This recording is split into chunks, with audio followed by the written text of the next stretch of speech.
ମାନେ ଆମେ ତ ବିଶ୍ୱାସ କରିପାରୁନଥିଲୁ ଯେହେତୁ ଆମ ଏରିଆରେ ଏମିତି ଗୋଟେ ପାହାଡ଼ ଅଛି ଗୁମ୍ଫା ଭିତରେ ମା ବିରାଜମାନ ହେବେ ଆଉ ଶ୍ରଦ୍ଧାଳୁ ଦେଖିବା ପାଇଁ ବହୁତ ସୁବିଧା ହେଉଛି ଆସୁଛନ୍ତି ଲୋକମାନେ।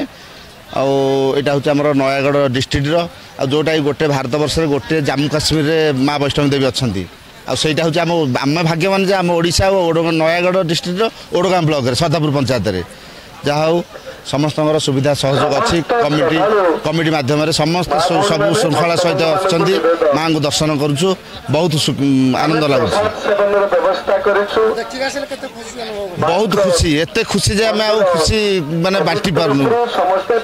ଯାହା ହଉ ମାଙ୍କ ଦର୍ଶନ ଲାଗି ବହୁତ ଲୋକ ବହୁତ ଆଡ଼ୁ ଆସିଛନ୍ତି। ଲୋକ ତ ବହୁତ ମାନେ ଆମର ଯେହେତୁ ଭାରତ ବର୍ଷରେ ଜାମ୍ମୁ କାଶ୍ମୀରରେ ମା ବସିଛନ୍ତି ଆଉ ଏଇଟା ନୟାଗଡ଼ ଡିଷ୍ଟ୍ରିକ୍ଟ ସବୁ ଡିଷ୍ଟ୍ରିକ୍ଟରେ ଆସନ୍ତୁ ଲୋକେ ଦେଖନ୍ତୁ କେମିତି ଏଇଠି ଆମର ସମସ୍ତଙ୍କର ସହଯୋଗ ରହିଛି। କମିଟି ମାଧ୍ୟମରେ ସମସ୍ତେ ସହଯୋଗ କରୁଛନ୍ତି ଶୃଙ୍ଖଳା ସହିତ ଲୋକ ଦେଖିବାକୁ ଆସୁଛନ୍ତି ଆଉ ମାଙ୍କୁ ଦର୍ଶନ କରିକି ଯାଉଛନ୍ତି।